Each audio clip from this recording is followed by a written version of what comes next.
نداء الحق صوت قد شجاني وبلغني الحقيقة والأماني وكان لي السبيل إلى المعالي ونورا للهداية والبيان.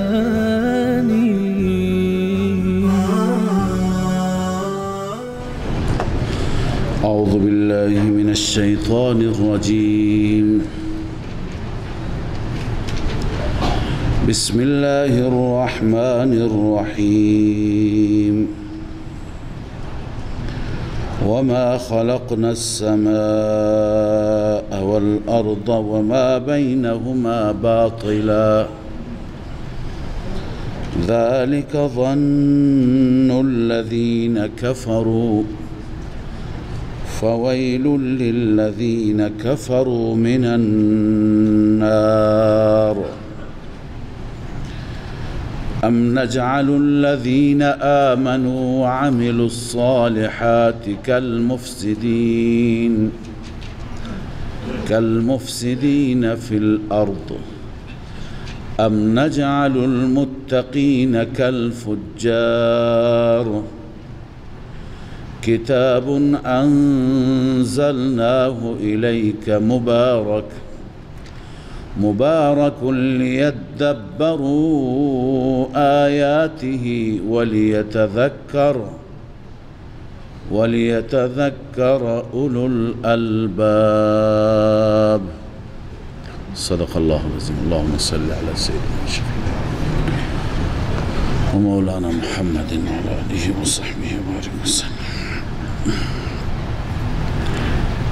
در این سوره مبارکه هم دلایلی وجود دارد، دلایلی عقلی بر اثبات توحید و هم دلایل نقلی از انبیاء گذشته. این دومین دلیل هست که دلیل عقلیه که از تمام این دلیل هم اثبات میشه هدف آفرینش انسان، هدف خلقت و پیدایش انسان و همچنین اثبات می شود قیامت. الله عز وجل می فرماید وما خلقنا السماء والارض وما بینهما باطلا. ما نیافریدیم آسمان را و زمین را و ما بین آنها را باطلا، یعنی خالی از حکمت. انسان فکر بکند تشکیلاتی که ما میبینیم، ما هنوز بخش کوچکی از اونچه که الله عزوجل آفریده میبینیم. تشکیلاتی که ما میبینیم، آسمان با این وسعت، با این عظمت، با این بزرگی، زمین با این گستردگی و ما بین زمین و آسمان خدای عزوجل چه مخلوقات زیادی آفریده، چه امکاناتی هست. آیا همه و همه خالی از حکمت آفریده شده، باطل آفریده شده، بیکار آفریده شده؟ ممکن نیست. اون هم که خالق ذات حکیم است و فعل الحکیم لا یخلو عن الحکمه. هیچ وقت کار حکیم از حکمت خالی نیست. خدای تعالی هر کاری را که انجام میدهد حکمت ها توش نهفته است. لذا زمین با این وسعت، آسمان با این عظمت، ما بین زمین و آسمان هزاران مخلوق، از انسان گرفته تا جن، تا چارپایان، حیوانات، پرندگان، چرندگان، خزندگان، کوها، دشت، دمن، دریا، اینا همه بیهوده، باطل آفریده شده، بدون حکمت آفریده شده، امکان نداره. الله عزوجل می فرماید ذلك ظن الذين كفروا، این گمان کفار است. کفار فکر می کنند که هیچ هدفی نیست، اما یک کسی که ایمان به خدای عزوجل دارد، کسی که اعتقاد دارد، کسی که باور دارد، او باید بداند که هدفی بسیار والا و هدفی بزرگ هست. پس یک مسلمان باید دنبال هدف باشد. فویل للذین کفروا من النار، این تخویف اخروی هست. خداوند عزوجل برای آنانی که اینگونه فکر می کنند، یعنی کفار، برای اونها ویل و جهنم را الله عزوجل اثبات می کنند. می فرماید فویل للذین کفروا، هلاکت برای کفار، برای آنهایی که کافرند و چنین می اندیشند، برای اونها هلاکت، ویل. اون هلاکت و ویل بیانش چیه؟ من النار، یعنی آتش. اونهایی که اینگونه بد فکر میکنن جزایی و کیفری برای اعمالشون نیست مگر آتش جهنم هست. و خدای عزوجل در ادامه، ببین انسانها را الله تعالی آفریده متفاوت هستند. یکی کافر است، یکی مسلمانه، یکی مشرکه، یکی موحده، یکی فاسقه، یکی عادل است، یکی نیک می کند، یکی بد می کند. خب اگر بنا باشه که آتشی نباشد، عذابی نباشد، بهشتی نباشد، خب بیهوده میشه. یک انسانی در تمام عمرش از خدای عزوجل اطاعت کرده، در هیچ لحظه غافل نبوده، در هر قدم مطیع بوده.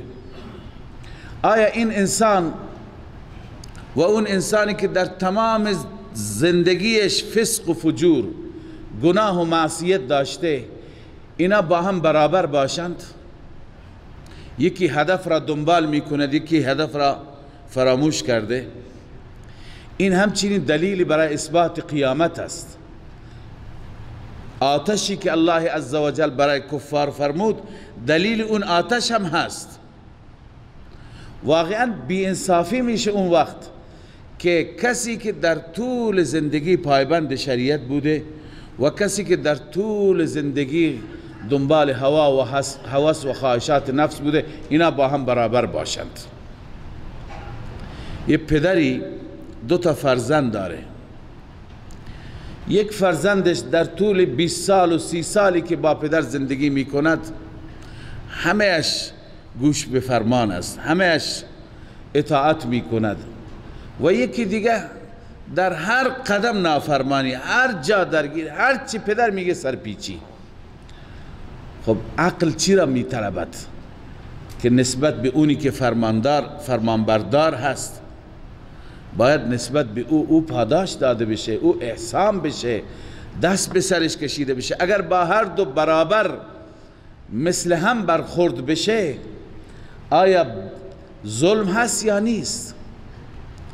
لذا الله عزوجل می فرماید که انسان ها 2 نوع هستند، یک گروه خوب، یک گروه بد.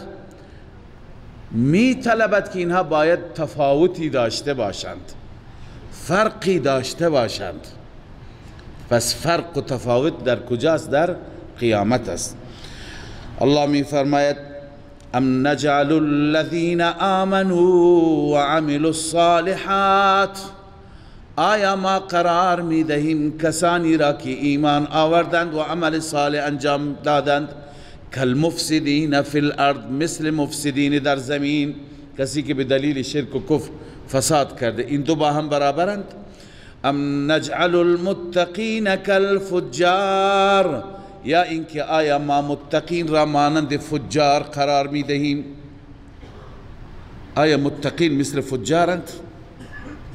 نه خیر، متقین جایگاهشون در بهشت، فجار جایگاهشون در جهنم. باید تفاوت باشند، یکی تو آتش میفته، یکی تو روح و ریحان میفته. پس اعمال انسان ها که متفاوتند خودش دلیل برای اثبات قیامت. باید قیامتی باشد تا بین این انسان ها تفاوتی باشد. امام نصفی در تفسیر مدارک میگه والمراد انه لو بطل الجزاء، مراد الله عزوجل از این مقایسه که بین متقی و فاجر مقایسه کرده، مفسد فی الارض و آمنو و عمل الصالحات مقایسه کرده، مراد این است که کما یقول الکفار، اگر جزایی نباشد، اگر قیامتی نباشد آنگونه که کفار میگویند، لاستوت احوال من اصلح و افسد، کسی که صالح است و کسی که فاسد است حالشون مثل همه. و اتقى و فجر، هر کسی که متقی است و هر کسی که فاجر است مثل هم. و من سوا بینهما کان سفیها ولم یکن حکیما، هر کسی بین اینها برابری بداند اون واقعا کودن سفیه، او حکمت نداره، عقل و خرد نداره. آیا یک فاسد و یک متقی باید مثل هم باشند؟ یک کسی که مطیع و فرمانبر است و یک کسی که سرکش و متمرد باید مثل هم باشند؟ نه خیر، هرگز نباید مثل هم باشند. پس تفاوت اونها کجا معلوم میشه؟ باید روزی باشد که در اون روز هر دو پاسخگو باشند. پس اون روز چه روزی هست؟ قیامت. کتاب انزلناه الیک مبارک، این دلیل وحی هست. الله می فرمه کتابی هست که ما آن را نازل کردیم به سوی تو ای محمد صلی الله علیه و سلم، مبارک، با برکت است، یعنی کثیر النفع است، نفع و برکاتش خیلی زیاد است. اما این کتاب را ما چرا فرستادیم؟ لیدبروا آیاته. ببینی اینا حقوق قرآن هستن بر ما. اول اینکه لیدبروا آیاته، تا بندگان من در آیاتش تدبر بکنند. یکی از حقوق کلام الله مجید تدبر است. آیات قرآن را بخوانی فکر کنی خدا چی داره میگه، خدا از ما چی میخواد، چه انتظاری داره.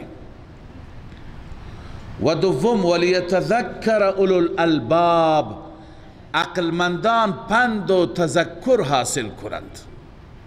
باید ما از کتاب خدا پند بگیریم. پند گرفتن از کتاب خدا اینه که ما در زندگی خودمون تحول بیاوریم، زندگی ما دگرگون بشه، زندگی ما عوض بشه. پس پند گرفتن اینه که امروز که مثلا سر درس قرآن نشستیم، پیام الله را دریافت کردیم، حتما در زندگی تجدید نظر بکنیم، حتما در اعمال تجدید نظر بکنیم، حتما در اخلاق، در رفتار، در همه چیز باید تجدید نظر بشه. تذکر همینه، مؤمن باید تذکر بگیره، پند بگیره،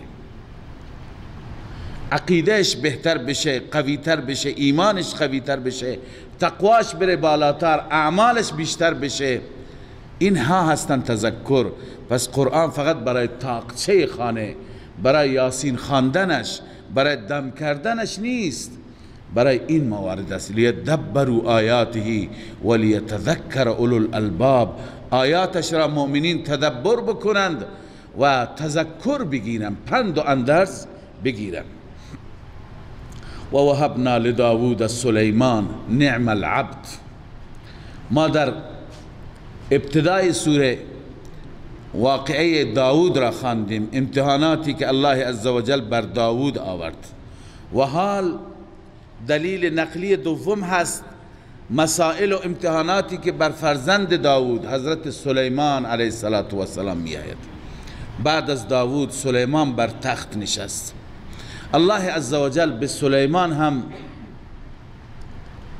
بسیاری از نعمتها عطا کرده بود، علاوه از اینکه پیغمبر و نبی خدا بود، یه پادشاه بود و علاوه از اینکه پادشاه بود خدای تعالی انعامات ویژه و خارق العاده بهش داده بود. مثلا خواندیم باد در اختیارش بود، جنات در اختیارش بودن. ما در این آیات میخوانیم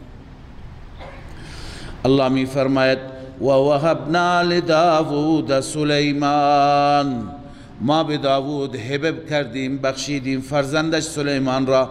نعم العبد، بنده بسیار خوبی بود. انه اواب، ببین پدر سلیمان داود را هم الله عزوجل فرمود انه اواب واذکر عبدنا داود ذا الاید انه اواب. اینجا به فرزندش سلیمان هم میگه انه اواب. اینا باید برای من شما الگو باشند. انبیا این صفات باید در زندگی من شما باشه. اواب یعنی به کثرت به خدا رجوع کننده، بار بار رجوع میکرد، بار بار توبه، استغفار، ذکر، یاد الله. اینا که پیغمبران بودند، پیغمبران معصوم هم هستند، اما اینها به خدا رجوع میکردن، بار بار ذکر و یاد حق میکردن. اذ عرض علیه بالعشی الصافنات الجیاد. اینجا جریانی را قرآن کریم تعریف کرده از سلیمان علیه السلام. البته در رابطه با تفسیر این آیات اختلاف زیادی بین مفسرین هست. دو تا تفسیر بیشتر منقول است، یک تفسیر از سیدنا علی کرم الله وجهه و یک تفسیر از سیدنا سلیمان علیه السلام. ببخشید از حضرت عبدالله ابن عباس رضی الله عنه. هر دو درباره سلیمان هست. یک تفسیر غلطی هست که ما به اون تفسیر نمی پردازیم، فقط اشاره می کنیم تا شما اگر تو تفسیری دیدید بدونید که این خرافات، این واقعیت نداره. اون اینه که حضرت سلیمان علیه السلام دستور داده بود که برای جهاد همیشه آمادگی بشه. حکومتی داشت و اسبهای اون وقت بهترین سواری ها و مرکب ها برای جهاد اسب بود. اسبهای برای جهاد تهیه کردند، آماده کردند. حدوداً 1000 تا اسب بودند. سلیمان علیه السلام یه روزی رفت، طبق تفسیر اولی که از سیدنا علی کرم الله وجهه منقول است، اینه که سلیمان رفت، اسبها را نگاه کرد، بازدید کرد. اسب مال بسیار خوبی هست، مال مرغوبی هست. امروز هم اسب یکی از بهترین حیوانات هست. سلیمان با اسبها مشغول شد، با بازدید چنان مشغول شد که خورشید غروب کرد، نماز عصرش فوت شد. اسبها را که بردند، سلیمان ناراحت شد که اینها باعث شدند که نماز من فوت بشه. گفت بیارید دوباره اینها را. آوردند، همه را سر برید، همه را ذبح کرد، در راه خدا قربان کرد. اینم خدمت شما بگم که اسب یک حیوان حلال گوشته، در دین ما هم حلال گوشته، در شریعت ما هم. فقط امام ابو حنیفه رحمه الله به خاطر مصلحت جهاد فرموده که اسب کشته نشه، مکروه دانسته. بقیه فقها همه حلال میدانند و شاید حکمتی هم هست در این فتوای امام ابو حنیفه که ببینید اسب با وجودی که کسی شما نشنیدید جایی کسی اسبی را ذبح بکند و گوشت اسب بخورد، با وجودی که اسب هیچ کشته نمیشه، ذبح نمیشه، ولی کمیاب، نادره، نه خیلی کم است. ولی حیواناتی که حلال گوشتند و شب روز شما میکشید، هرگاه مسلخ ها برید، کشتارگاه ها برید، هزاران گوسفند کشته میشه، هزاران گاو کشته میشه، شتر کشته میشه. آیا کمبود میاد؟ کم دارید؟ هر عیدی میلیون ها کشته میشه، اما میبینیم هی بیشتر میشند. ولی اسب را اگر میکشتن نسلش از بین میرفت. اسب با وجود که کسی نمیکشد ولی اسب کمه. و یکی از بهترین مرکبهای جهاد هم است. امروز هم جهاد، در جهاد بهترین وسیله اسب است، بالخصوص در جنگهای چریکی که مجاهدین می جنگند در کوها، در درها، اونقدر که اسب مفید هست. اسب در بخور از هیچ چی نیست. پس به این خاطر امام ابو حنیفه رحمه الله فرموده که اسب کشته نشه، کراهت داره. علی ای حال این مسئله فقهی بود، به این نمی پردازیم. سلیمان دستور داد همه اسبها را بکشند، همه را کشتند. گفت که این مالی که مرا از یاد خدا غافل بکند باید قربان بشه. این تفسیر از سیدنا علی کرم الله وجهه است که حضرت ابن عباس تفسیرش فرق میکنه و یکی از مفسران به نام امام رازی رحمه الله که اسمش شنیدید تفسیر کبیر را نوشته، بر این تفسیر ایراد گرفته، اشکال گرفته.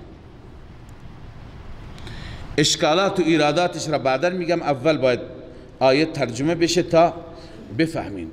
اذ عرض علیه بالعشی الصافنات الجیاد، زمانی که بر سلیمان عرضه شد، بالعشی به وقت شامگاه، به وقت بعد از ظهر، عشی بعد از ظهر را میگن.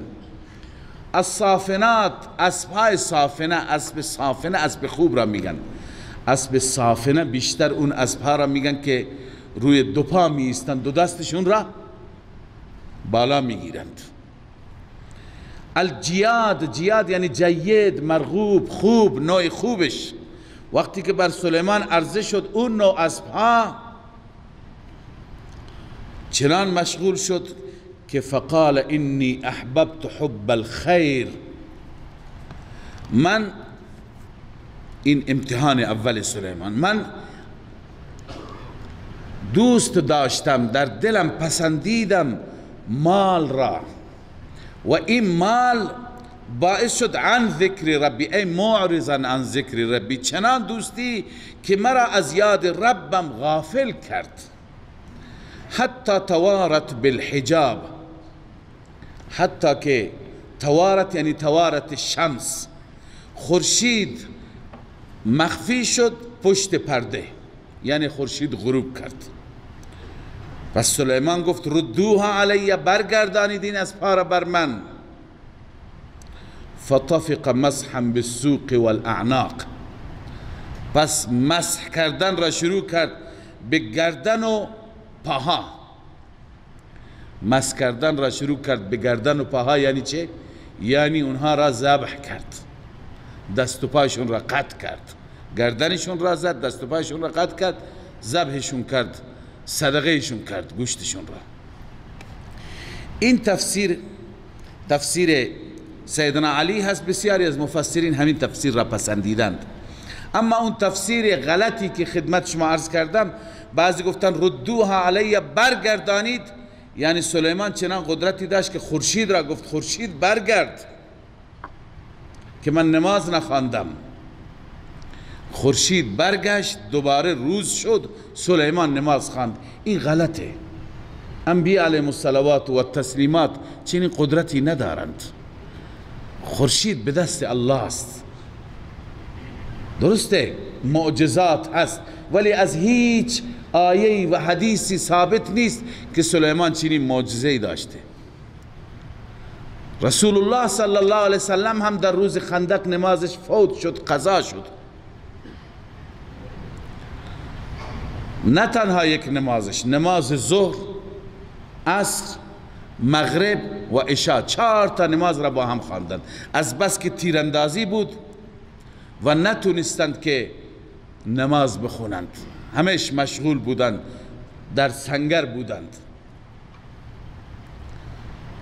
آن حضرت صلی الله علیه وسلم دعای بد کرد اونها را که شغلونا عن الصلوات، از نمازها ما را مشغول کردن. پیغمبر نتونست روز را برگرداند، خورشید را برگرداند.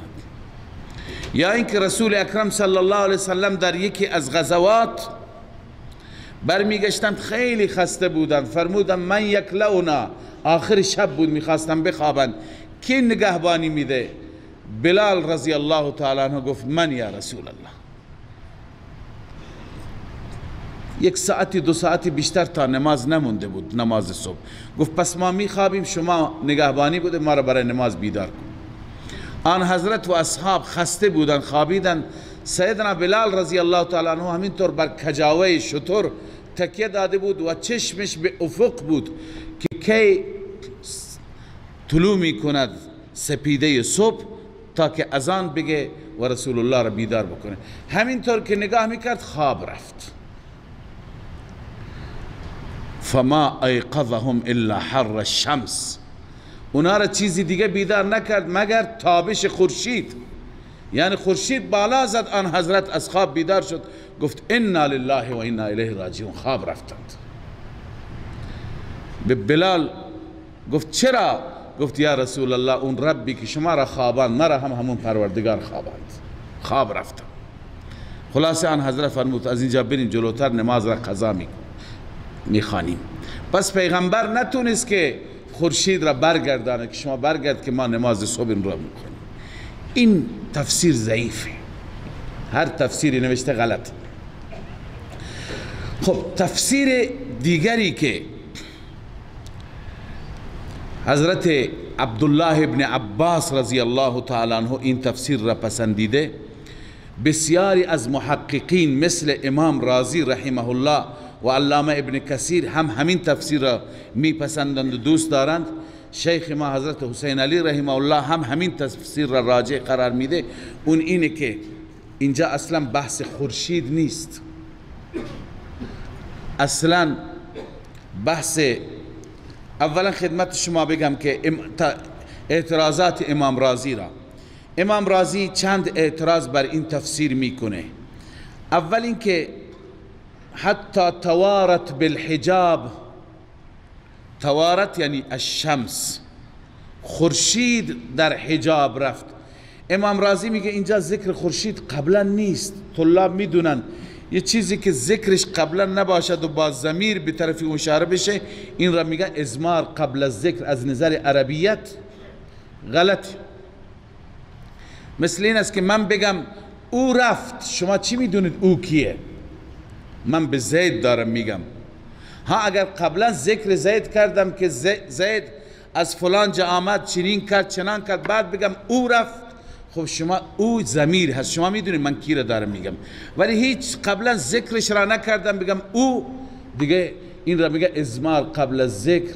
هنوز ذکر نکرده، طرف را به صورت مبهم میگه. پس امام رازی میگه حتی توارت، او پوشیده شد. کی پوشیده شد؟ خورشید. خب ذکر خورشید اینجا نیست، کجاست شمس؟ بنابراین مراد این نیست که خورشید غروب کرد. اصلا ایشون میفرمایند که بحث قضای نماز نبود، اینجا هیچ نمازی قضا نشد. دوم که در قرآن آمده فطفق مسحا بالسوق والاعناق، سلیمان دست کشید به گردن و به پاهایشون. دست کشیدن را شما کنایه گرفتید از ذبح. کجا دست کشیدن کنایه از ذبح است؟ اونهایی که مالداری اسب کردند یا اسب داشتن میدونند که بهترین نوازش برای اسب اینه که صاحبش دست به گردنش بکشد و دست به پاهایش بکشد. اینقدر برای اسب این جالب و زیباست، خیلی آرام میگیرد. پس دست کشیدن به گردن و دست کشیدن به پاها کنایه از ذبح نیست. امام رازی یه لطیفه هم گفته اگر اونطور باشد پس خدای عزوجل به ما گفته که فامسحوا برؤوسکم، سرهایتون را دست بکشید. ما مس میکنیم. اگر دست کشیدن به معنی ذبح باشه پس معنی اینه که خودتون را ذبح کنید. خب این معنی که نیست. فامسحوا برؤوسکم معنیش چیه؟ سرها را مسح کنید. در قرآن آمده. پس مسح کنایه از ذبح نیست، کنایه از کشتن نیست. و سوم اینه که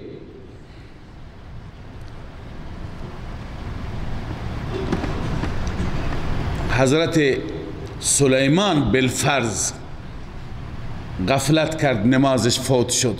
از پا چی گناهی کرده بودند که سلیمان مشغول بشه 1000 تا اسب را بکشه، 1000 تا اسب را ذبح بکنه؟ لذا این تفسیر میفرمایند تفسیر درستی نیست. پس تفسیر درست چیه؟ اونی که از ابن عباس رضی الله عنهما منقوله. اون اینه که حضرت سلیمان علیه السلام یه روزی رفت اسبها را بازدید بکند. فقال انی احببت حب الخیر عن ذکر ربی، من اینها را دوست دارم. حب الخیر، دوستی بسیار خوبی. به خاطر چی؟ معرضا عن ذکر ربی، نه عن ذکر ربی، عن سببیه هست، تعلیلیه هست. به خاطر ذکر ربم، یعنی به خاطر اینکه این اسبها وسیله جهاد برای راه ربم هستند، به این خاطر دوستشون دارم. پس اسبها را بازدید کرد. بعد از بازدید گفت ببرید اینها را که بردند حتی توارت بالحجاب، توارت شمس نه، توارت الصافنات، چون ذکر صافنات قبلا آمده. اسبها وقتی که از چشم مخفی شدند، سلیمان گفت ردوها علیه، دوباره بیارید اسبها را. دوباره آوردند. وقتی که آوردند اسبها را نوازش داد. فطفق مسحا بالسوق والاعناق، دست کشید به ساق پایشون را مالش داد و گردنشون را مالش داد، یعنی با اونها محبت کرد. بعد گفت ببرید. به این معنی هست. یعنی سلیمان اینقدر به جهاد اهمیت میداد که اسباب جهاد را، سواری های جهاد را هم سلیمان علیه السلام اینقدر دوست داشت، با اونها را نوازش میداد، با اونها محبت میکرد. پس این ذکر سلیمان هست در چی؟ در محبت کردن با جهاد و با اسباب جهاد، نه اینکه سلیمان بحث نمازش قضا شد. اینجا چنین چیزی اصلا نیست. و معلوم نیست پیامبران گذشته نماز که بوده در شریعت همه پیامبران، اما مثل ما نماز عصر داشتن یا نه اوقات نماز اونا فرق میکرده. لذا الله می فرماید ولقد فتنا سلیمان، ما سلیمان را امتحان کردیم، آزمایش کردیم. و القینا علی کرسیه جسدا، ما بر کرسی سلیمان، بر تخت سلیمان یک جسدی انداختیم. ثم اناب، سپس سلیمان علیه السلام رجوع کرد به طرف خدای عزوجل. تفسیر این آیه چیه؟ این هم متفاوت تفسیر. یک تفسیری هست، البته یه حدیثی هست، اینکه در جای آمده باشد که شأن نزول این آیه همون واقعه هست یا این آیه در همون مورد است، هیچ جایی نیست. یه حدیث در صحیح بخاری حتی هست که سلیمان علیه السلام یک روزی سوگند یاد کرد. سوگند یاد کرد که من اولا رفت مردم را دعوت داد، جوانها را دعوت داد به سوی جهاد. کسی آماده نشد، کسی ثبت نام نکرد. سلیمان ناراحت شد، گفت که خداوند به من 100 تا زن داده، میرم با همه اینها همخوابی میکنم، خدا به من 100 تا فرزند میده، اینها را به عنوان مجاهد من بزرگ میکنم و در راه خدا جهاد میکنم. انشاءالله نگفت. رفت، از این 100 تا از 99 تا چیزی درست نشد. یکی خدای عزوجل فرزندی بهش داد، این فرزند هم ناقص بود، کامل نبود، نیم جان بود. اون کسی که ماما بود، به اصطلاح دایه بود، ماما بود، این را آورد به تخت سلیمان، گفت این فرزندت ناقص الخلق بود. حال سلیمان به خدا رجوع کرد و برگشت، متوجه شد من اشتباهی کردم، من انشاءالله نگفتم. گاهی خداوند عزوجل بندگان خاص را به اندک چیزی هم آزمایش می کند. اما این در حدیث صحیح آمده، ولی اینکه مراد از آیه همین باشد این هیچ جا نیست. والله اعلم مراد از آیه همین است یا نیست. اما یک تفسیر اسرائیلی هست و یک تفسیر غلط هست که این تفسیر را ما با شدت رد میکنیم. این تفسیر هم در تفسیرهای فارسی و عربی هست. اون اینه که میگویند سلیمان علیه السلام که حکومت میکرد و سلطنت میکرد به وسیله انگشتری که او را همیشه طلسمش بود. همینطور چیزهایی در افسانه ها و در داستان ها، یک سری افسانه هایی هست مثل همون افسانه یک داستانی درست کردن برای سلیمان و این اسرائیلی ها درست کردن، بنی اسرائیل. سلیمان هر وقتی که میخواست هر کاری بکنه به وسیله همون انگشتر و به وسیله طلسمش چیکار میکرد؟ جادو میکرد، مرادش برآورده میشد. العیاذ بالله. تا اینکه یه روز سلیمان رفت حمام، این انگشتر خودش را گذاشت، جنی از جنات اون را دزدید و بعداً به دست خودش کرد، طلسم کرد، او شد پادشاه. اون پادشاه شد به جای سلیمان و سلیمان علیه السلام از پادشاهی افتاد. یعنی گویا پادشاهی به وسیله همون انگشتر بود. بعدا سلیمان پریشان بود چون که اون دیگه نمیگذاشت، قدرت به دست او افتاده بود، تا اینکه وزیرش آصف بن برخیا که اسم اعظم بلد بود و خیلی وارد بود، او آصف بن برخیا با یک حیله توانست که اون انگشتر را مجددا بگیرد و به سلیمان برگرداند. دوباره سلیمان طلسم کرد، دوباره بر تختش نشست و دوباره رجوع کرد به خدا. الان جسد همون چیه؟ همون جن هست که چند روز حکومت کرد. و القینا علی کرسی جسدا ثم اناب، دوباره رجوع کرد به طرف الله، الله دوباره ملک و پادشاهی را بهش داد. این تفسیر غلطی هست، تفسیر موضوعی هست، با جایگاه بلند پیغمبری همخوانی ندارد، چون حاصل و نتیجه این تفسیری میشه که پیغمبر خدا جادوگر بوده العیاذ بالله، در حالی که در سوره بقره صراحتا خواندیم و ما کفر سلیمان ولکن الشیاطین کفروا یعلمون الناس السحر. سلیمان جادو نکرد، کفر نکرد، شیاطین جنات در زمان سلیمان میکردند و به مردم سحر و جادو آموزش میدادند. بنابراین این هم غلطه. البته بعضی میگویند که سلیمان علیه السلام چند روزی مریض بود و مثل یک جسد بر تختش بود، هیچ کاری از دستش نمیشد. به خدا رجوع کرد، از خداوند عافیت خواست، الله عزوجل به او رجوع کرد، او را عافیت داد. جسد به معنی همون مریضی، والله اعلم. ولی اون تفسیر که عرض کردم که لازمش اینه که یک پیغمبر جادو بکند، اون تفسیر غلطی هست. الله می فرماید ولقد فتنا سلیمان، همانا ما امتحان کردیم سلیمان را، و القینا علی کرسیه جسدا، ما بر کرسیش بر تختش جسد بیکاری انداختیم. ثم اناب، سپس سلیمان رجوع کرد به سوی الله.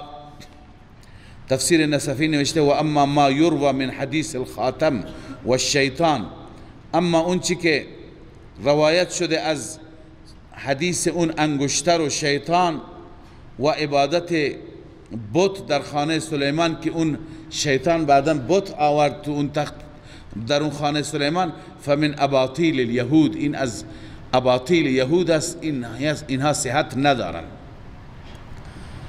خب بالاخره یا جسد همون بچه ناقص بود یا خود سلیمان بود که چند روزی مریض بود.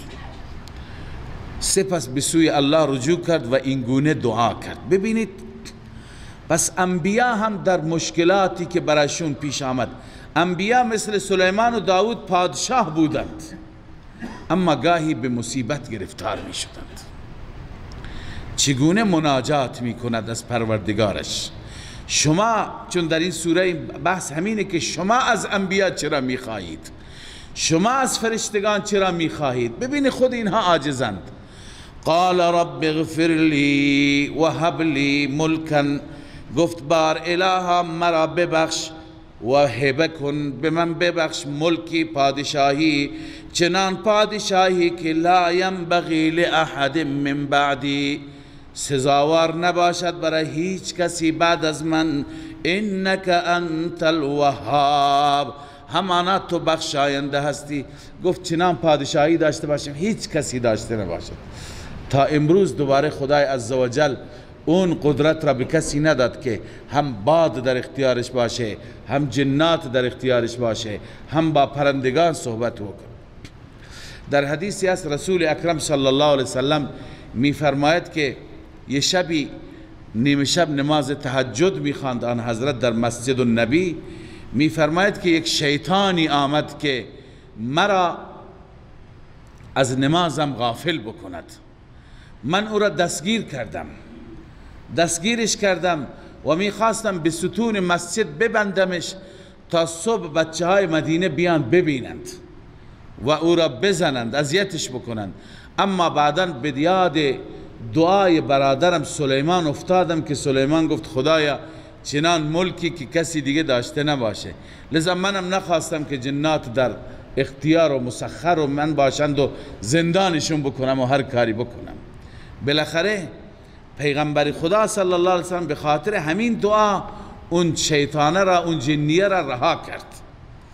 الله می فرماید رب هب لی ملکا لا ینبغی لاحد من بعدی، رب اغفر لی و هب لی ملکا، بار الها مرا ببخش و هبه کن برای من در آینده چنان پادشاهی که سزاوار هیچ کسی نباشد بعد از من، انک انت الوهاب، تو بخشاینده هستی.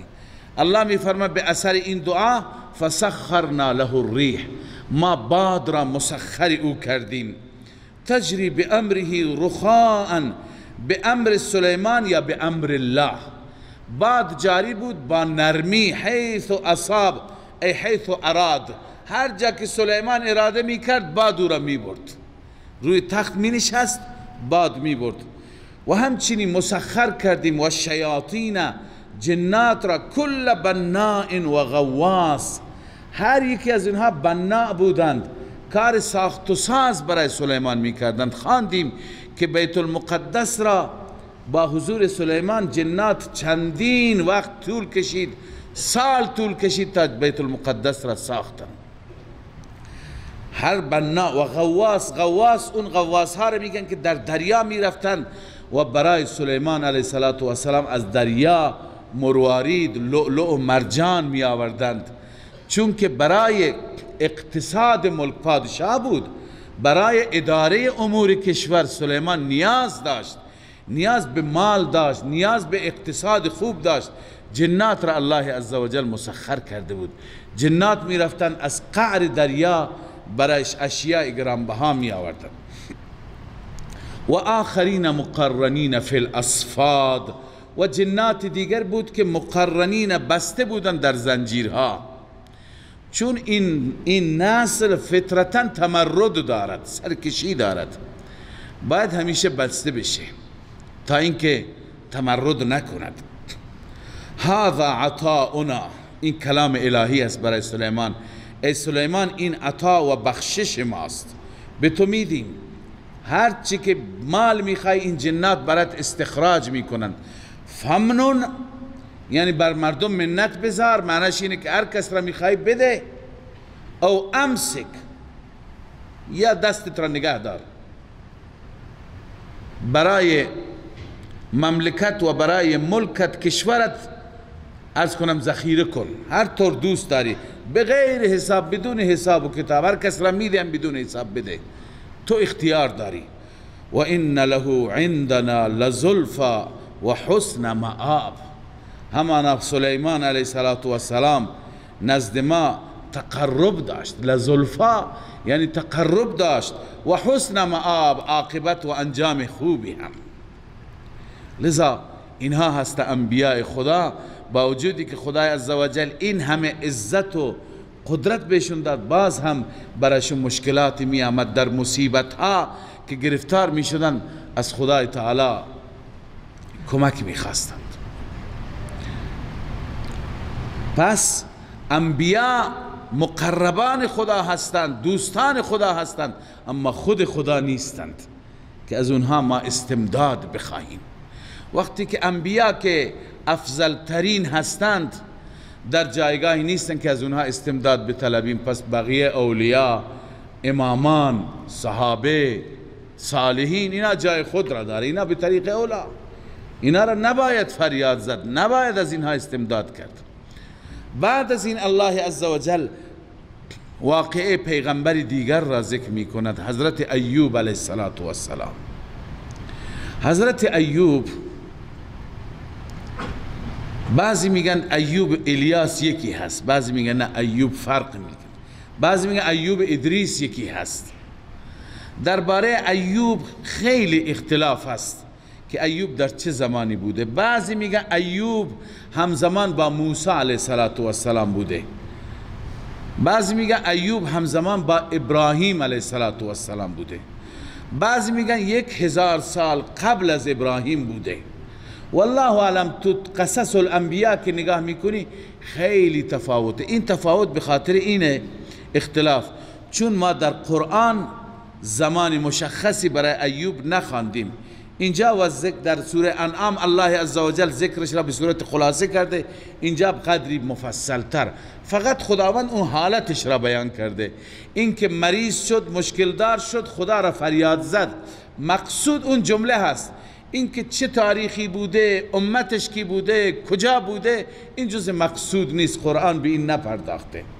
لذا ابهم ما ابهمه الله، چیزی که خدا مبهم گذاشته، خدا مشخص نکرده، ما هم مشخص نمی کنیم. هر زمانی بوده بوده. اما این پیامبر یکی از پیامبران است که خداوند سخت ایشون را آزمایش کرد. از قصص انبیاء اینطور معلوم میشه، از داستان حضرت ایوب، که قبل از این امتحانی که ایوب برای ایوب پیش آمد، قبلا ایوب خیلی الله بهش نعمت داده بود، هم نعمت ظاهری و هم نعمت معنوی. میگویند که ایوب علیه السلام بنده از بندگان خدا بود که خدا بهش فرزند و اولاد زیاد داده بود. 10 تا پسر میگن داشت و 3 تا دختر، و مال هم زیاد داده بود. در بعضی از روایت ها دیدم، البته اینا زیاد موثق نیستند، که 12,000 تا شتر داشت، 10,000 یا 20,000 تا گوسفند داشت، 10,000 تا گاو داشت، سرمایه بسیار زیاد داشت. و نعمت معنوی اینه که حضرت ایوب یک بنده بسیار شاکر، شب و روز خدا را عبادت میکرد، شب و روز طاعت و فرمانبری میکرد، تا اینکه خدا امتحانش کرد. اما در یکی از واقعات اسرائیلی خواندیم که لا نصدق ولا نکذب، نه تایید نه تکذیب، که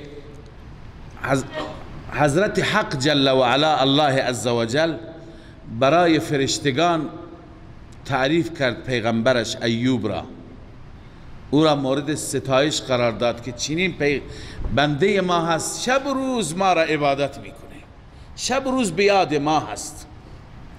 میگن شیطانی اونجا دخالت کرد، شیطان ابلیس یا شیطانی دیگه، گفت خب چه مشکل داره، همه چیز داره، مال داره، فرزند داره، اولاد داره، صحت و سلامتی داره، دیگه هنوز تو را عبادت نکنه، پس چیکار بکنه؟ الله عزوجل حضرت ایوب را امتحان کرد. اون شیطان گفت اینا را ازش بگیر، بعد از اون اگه عبادت کرد درست. الله تعالی ایوب را امتحان کرد، بلا و وبای افتاد، همه مالهایش هلاک شدن، تلف شدن. خبر رسید به ایوب که همه شترها را فلان بلا کشت.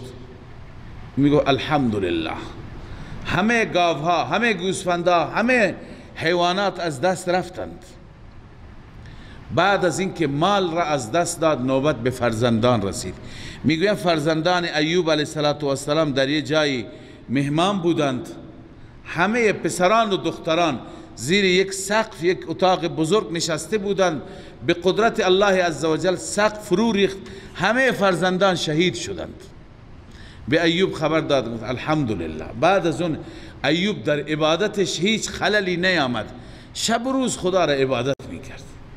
باز شیطان گفت خب صحت و سلامتی داره، تندرستی داره، اگر مریض بشه و عبادت بکنه اون وقت کمال است. الله عزوجل برای ایوب مریضی آورد، چنان مریض شد حضرت ایوب علیه السلام که یک گوشه ای از شهر برای علاج آمده بود. البته یه چیزی هست که در بعضی کتاب‌های فارسی بیشتر هست که ایوب علیه السلام بدنش چنان خراب شد، زخمهایش چنان تعفن گرفت که کرم زد. تو شعر فارسی هم آمده از تن صابر به کرمان قوت داد. خداوند از تن صابر ایوب را میگند بنده صابر، به کرمها خدا غذا داد.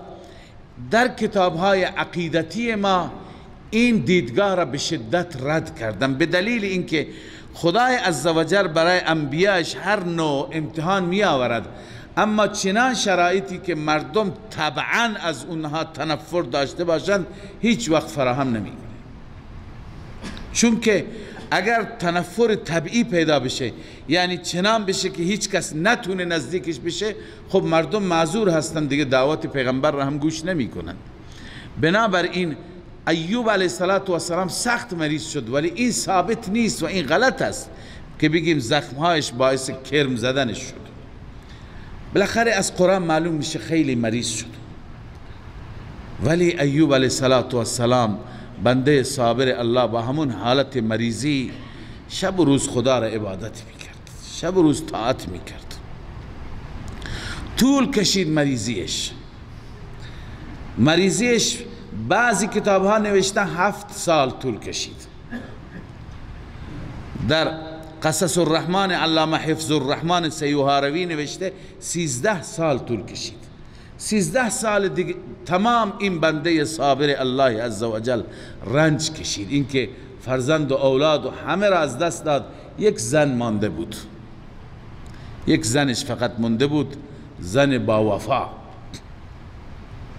بقیه همه از دست رفتن. این زن وظیفهش بود آخر از نظر مالی اینها به زیر صفر رسیده. این زن میرفت کار میکرد، اون چه که درآمدش بود نصفش را دوا میگرفت برای حضرت ایوب علیه السلام و نصفش را هزینه زندگی و خوراک.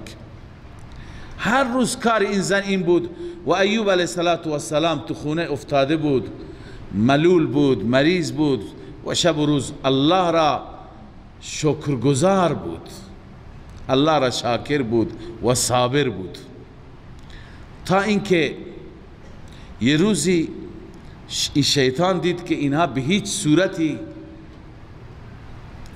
صورتی اینها فریب نمیخورند و در ایمانشون تزلزل نمیاد. بنده همیشه روی همین تاکید میکنم، گاهی اگر مشکلی پیدا میشه، چه مشکل مالی چه مشکل جانی، پیش جادوگران نروید که این جادوگران ایمان ما را میگیرند. اینا اخبار غیب میدن به ما، این امتحان الهی است. خب میگه چیکار کنم؟ چیکار کنی؟ صبر کن. کسی سرطان گرفته چیکار کنه؟ باید خودکشی بکنه؟ همون اسباب جایزی که الله عزوجل برایش تهیه فرموده به اونها متوسل بشه، دکتر بره دارو استفاده بکنه، به خداش صبر کنه. خدا چیکار میکنه؟ لذا اگر چیزی از شما گم شده آیات الهی بخوانید، دعا کنید، نماز حاجت بخوانید، پیش جنیان نروید، پیش کاهنان نروید که اینها اخبار دروغ میگن، شما را به جان هم میندازن. چندین درگیری اتفاق افتاده. اگر یک نشانی بدن نشانی راست هم میدن. در حدیث شریف آمده اگر یک راست بگن 99 تا دیگه دروغ است. تجربه خود شما ثابت کرده، هیچ کسی نتیجه نگرفته. لذا بعضی ها امکان داره بیارن. یکی به من گفت که چرخ خیاطی گم شد، ما پیش اینها رفتیم بالاخره چرخ خیاطی را آوردن. گفتم چه بسا که خودش چرخ خیاطی را برده باشه. لازم نیست که حتما اون برای شما خبر درستی بیاره.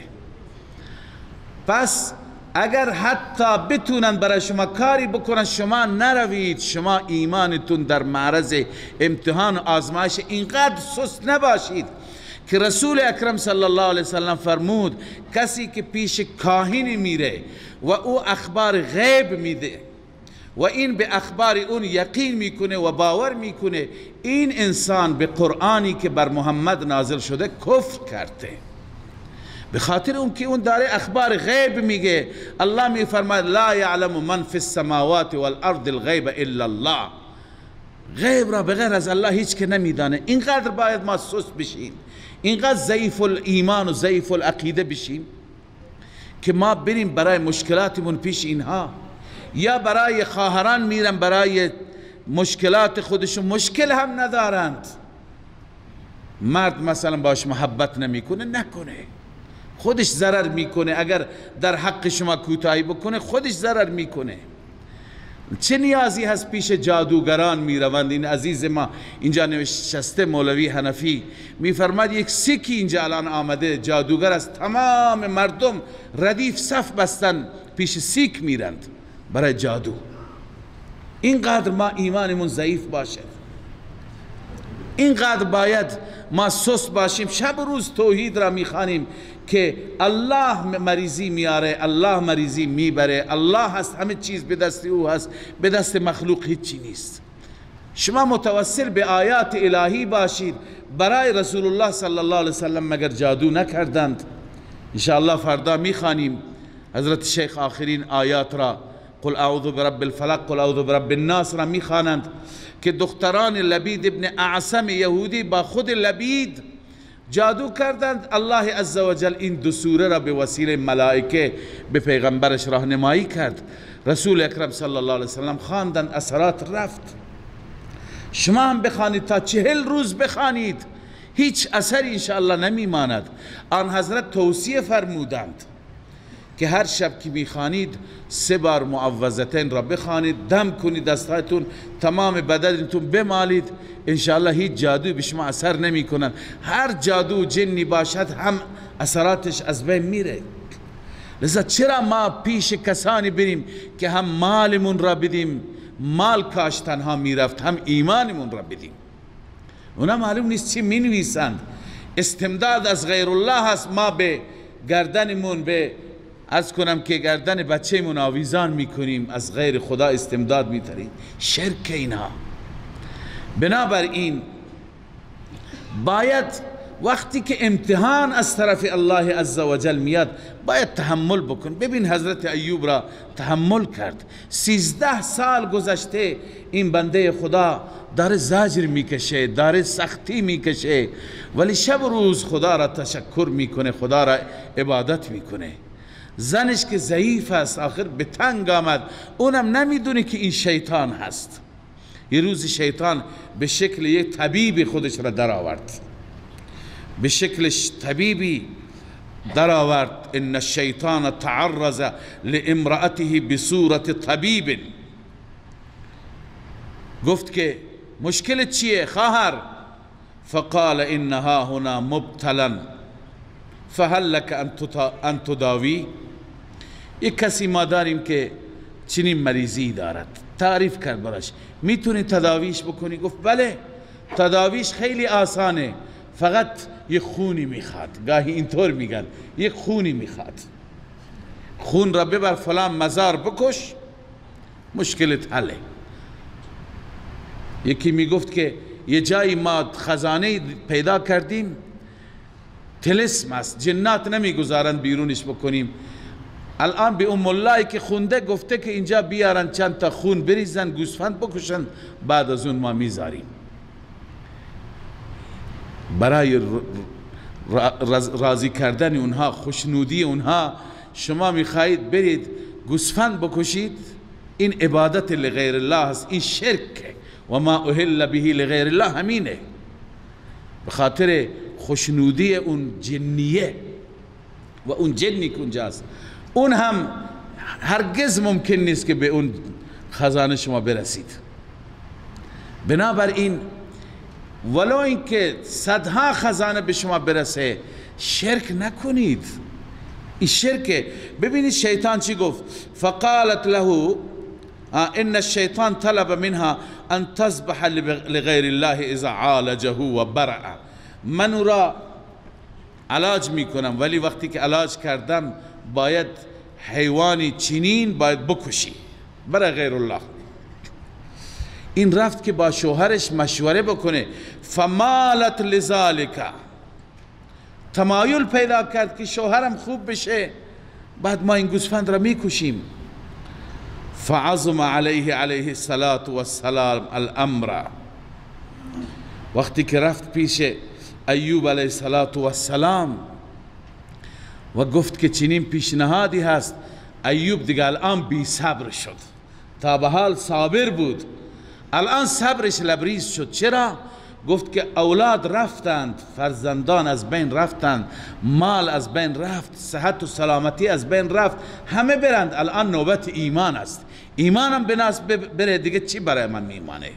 لذا دیگه این برایش قابل تحمل نبود. این حسیرت انبیا.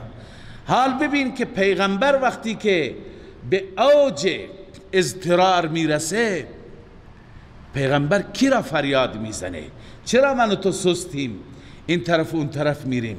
الله میفرماید واذکر عبدنا ایوب، بنده ما ایوب را یاد کن. اذ نادى ربه انی مسنی الشیطان بنصب و عذاب. دیگه از ته دل فریاد زد، ندا کرد ربش را.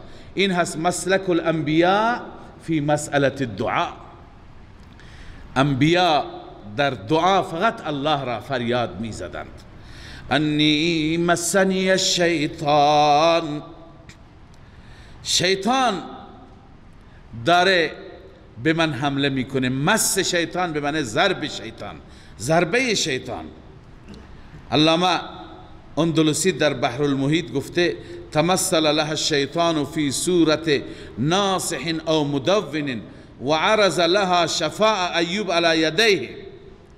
شیطان بر زن ایوب به شکل تداوی کننده، به شکل طبیب آمد و گفت که من ایوب را عافیت میدم، شفا میدم. علی شرط لا یمکن وقوعه من مؤمن، به شرطی که یک مؤمن اون کار را نمی کند. فذكر ذلك فعلم ان الذي عرض لها هو الشیطان. متوجه شد که این شیطان هست. و غضب لعرضها ذلك علیه، و بر زنش عصبانی شد. فحلف، سوگند یاد کرد که من خوب بشم 100 ضرب شلاق به تو میزنم. زنش را گفت تو از شیطان میخوای خط بگیری، راه شیطان را میخوای ببری. انبیا وصلند به بالا، انبیا هیچ وقت فریب نمیخورند. اما الله عزوجل هم از این زن حمایت کرد.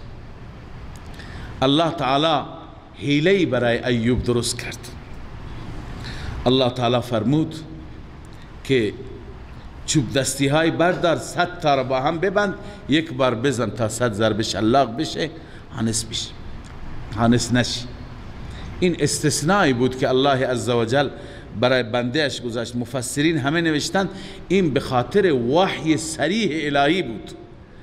من و تو نمیتونیم که بر این قیاس بکنیم حیله در شریعت درست بکنیم. خیلی ها حیله درست میکنن، ربا را با حیله میخوان درست بکنن، کارهای دیگر را با حیله درست میکنن، هر کاری میان حیلهش را از ملا میپرسن. این حیله ها درست نیست. بعضی ها به شکل سوری معاملاتی میکنن، معاملات ربوی. ماشین را از آقا میگیره به 100 میلیون، بعد میگه به خودت فروختم به 120 میلیون. 100 میلیون میخواد نقد بشه، 120 میلیون بعد 4 ماه دیگه بهت میدم. فقط هدفش این 100 میلیون بود به صورت نقد به دست بیاره، 4 ماه دیگه 120 تومن بهش میده. اینا حیله هایی هستند که ربا هستند. و بعضی از این حیله ها ایمان انسان را هم از بین میبرند. نه اینکه انسان را، مال انسان را، به قول محلی انسان را سر و مال میکنند، هیچ چی برای انسان نمیگذارند. این حیله، این بنابر نص صریح الهی هست، به این نمیشه چیزی قیاس کرد. الله میفرماید ارکض ها اذ نادى ربه، ایوب ندا کرد ربش را که پروردگارا انی مسنی الشیطان بنصب و عذاب، شیطان به من ضربه زده، به نصب یعنی رنج وارد، نصب خستگی را میگن، رنج را میگن، و عذاب و شکنجه، مرا شکنجه داره میده. با این کارهاش الله عزوجل هم اجابت کرد. وقتی که تمام بشه مهلت امتحان دیگه، بعد از اون از طرف الله عزوجل فرج می آید، حل مشکلات می آید. حل مشکلات که بیاد از هر طرف می آید، فقط یکی نیست. ارکض برجلک، الله فرمود با پایت بزن همینجا زمین را. با پایش زد، چشمه ای از زمین جاری شد. الله فرمود هذا مغتسل بارد و شراب، این محل غسل است، محل شستشویت هست. خودت را با همین آب شستشو کن. آب خنکی هست، هم برای غسل است و هم شراب، هم بنوش است. حضرت ایوب علیه السلام از اون آب نوشید. پس ببین گاهی الله عزوجل مشکل شما را حل می کند به وسیله یک سببی. اینجا مشکل پیغمبر حل شد، الله عزوجل با کن هم می توانست حلش بکنه، ولی الله سببی درست کرد. سببش این بود که گفت از این آب بخور، از این آب خودت را بشو. پس گاهی مریضی برای ما پیش میاد، این نیست که ما توکل این باشد که ما فقط بگیم خدای بدون دوا ما را درست کن. نه، از خدا بخواهید، پیش دکتر هم برید، دوا هم بگیرید، همون دوا را الله عزوجل برای شما چی قرار میدهد؟ سبب قرار میدهد. لذا به دکتر رفتن و به اسباب متوسل شدن خلاف توکل نیست. بعضی ملاها میگن این مریضی چنان مریضی است اصلا پیش دکتر نرو، بدتر میشه. نه، غلطه. الله عزوجل برای هر مریضی سببی گذاشته. الله اگر بخواد علاج بکنه بدون سبب هم علاج میکنه، با سبب هم علاج میکنه. اینجا ببینید پیغمبر خودش را با سبب علاج میکنه. یه آبی، یک چشمه‌ای برایش از زمین میاره، میگه هم با این خودت را شستشو کن، هم دوش بگیر، هم از این بخور. و بعد الله عزوجل میفرماید از اینجا که سلامتیش را یافت، همه آنچه که از دست داده بود ما بهش دادیم. و وهبنا له اهله، ما اهلش را بهش بخشیدیم. نه تنها اگر 10 تا فرزند داشت، نه 10 تا فرزند، و مثلهم معهم، مثل اونها همراه با اونها، یعنی 20 تا دیگه، 10 تا دیگه که جمعا بشن 20 تا. مثلا عرض میکنم اگر 10,000 شتر داشت، 20,000 شتر بهش دادیم. هم مال 2 برابر بهش داد الله، هم اولاد 2 برابر داشت. اینجا مفسرین بحثی دارن که آیا همون اولادش دوباره زنده شدن دیگه اولاد خدا بهش داد. بسیاری از مفسرین معتقدن همون اولاد را الله عزوجل دوباره زنده کرد و علاوه از اونها دیگه اولاد هم بهش داد. بعضی میگن نه، جدید. و وهبنا له اهله و مثلهم معهم رحمتا منا، این رحمتی بود از جانب ما. و ذکر لأولی الالباب، برای عقلمندان این محل تذکر است، پند و اندرز هست. اگر ما روی این آیه فکر بکنیم خیلی پند هاست برای ما. اولا اینه که ما اگر به مشکل گرفتار میشیم به سیرت انبیا متمسک میشیم، همین روش را بگیریم، روش صبر، روش توسل به الله، توسل به عبادت، توسل به ذکر و یاد حق. این بهترین روش هست و از این آیه معلوم میشه که مخصوص پیغمبر نیست. عقلمندان مؤمنان اگر دنبال بکنن نتیجه میگیرند. و همچنین نوع توکل تمام صورت ها را. و خذ بیدک ضغثا فاضرب به ولا تحنث، به دستت یک مشت، عرض کنم چوب دستی، چوب باریک بگیر، بزن به وسیله این اون همسر با وفایت را، ولا تحنث، هانس نشو، ولی اون را اون ضرب شلاق ها را نزن. انا وجدناه صابرا، الله عزوجل میفرما ما او را صابر یافتیم، ما ایوب را صابر یافتیم. نعم العبد، بنده بسیار خوبی بود ایوب. انه اواب، همان اون به کثرت رجوع کننده به سوی الله بود. همه انبیا صفتشون اوابه. داود هم خواندید اواب، سلیمان هم خواندید اواب، ایوب هم میخوانی اواب، یعنی بار بار به خدا رجوع میکنه. صبح هم خدا را یاد میکنه، وقت ضحا هم یاد میکنه، وقت زوال هم یاد میکنه، ظهر هم یاد میکنه، عصر هم بار بار توبه، استغفار، سجده، ذکر، یاد حق. خب پس این دلیل نقلی از ایوب بود. بقیه انبیا را الله عزوجل ردیف می فرماید.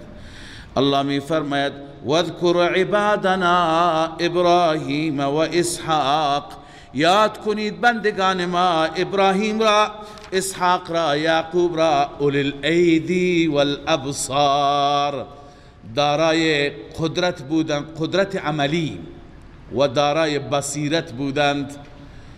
اولی الایدی اشاره به عمل است، والابصار اشاره به علم هست. یعنی اینها هم الله بهشون علم داده بود، هم بهشون عمل داده بود.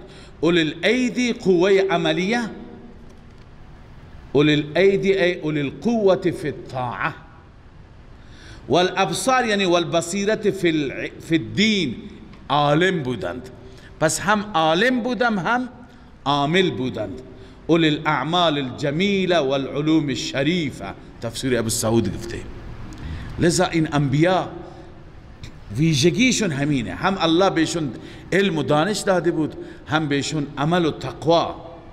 انا اخلصناهم بخالصة ذکر الدار، الله میفرماید ما آنها را خالص کردیم. خالص کردیم. خالص یعنی چه؟ ذکر الدار، یعنی برای ذکر دار آخرت، یاد آخرت همیشه در اونها بود، یعنی خالص برای آخرت می اندیشیدن. و انهم عندنا لمن المصطفین الاخیار، همان این انبیا نزد ما از برگزیدگان و بهترین ها بودن. ببینید بهترینی هایشون در چی است؟ همه اینها دلیل نقلی الگو هستن برای ما که اینها هم عالم هم عامل، شب و روز بیاد الله، شب و روز بیاد حق. پس اینا ادعای معبودیت نداشتند، اینا عبدیت داشتند، بندگی داشتند. و باز هم واذکر اسماعیل والیسع و ذا الکفل و کل من الاخیار، یاد کنید بنده ما پیامبران را، اسماعیل و یسع و ذا الکفل را. اسماعیل که فرزند ابراهیم است. دو تا پیغمبر دیگر مجهولند، حضرت یسع، حضرت ذوالکفل. بعضی گفتن مثل آلوسی رحمه الله ذوالکفل ابن ایوب، فرزند ایوب بود. یسع را گفتند که جانشین حضرت الیاس بود. بعضی میگن ذوالکفل جانشین الیاس بود. ذوالکفل را به این خاطر میگن که ایشون را امتحان کردند تا 3 روز برای اینها در وقت عبادتشون، برای اینها برایشان شیطان مزاحمت میکرد. اما این خوب از عهدش برآمد، متکفل شد، اون امتحان را یعنی خوب پس داد، خوب جواب داد. به این خاطر ذوالکفل میگن والله اعلم قرآن در 2 جا ذکرشون را آورده به صورت اجمال. فقط ما هم میدونیم که از بندگان الله صالحین پیامبران بودند. الله میفرماید همه اینها از بهترین ها بودند. صدق الله العظیم.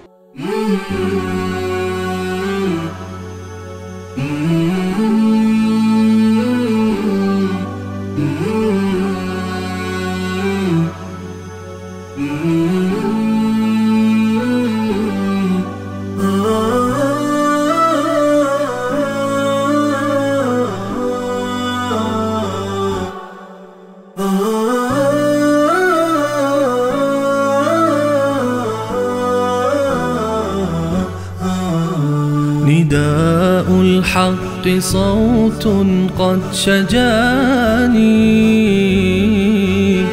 وبلغني الحقيقة والأماني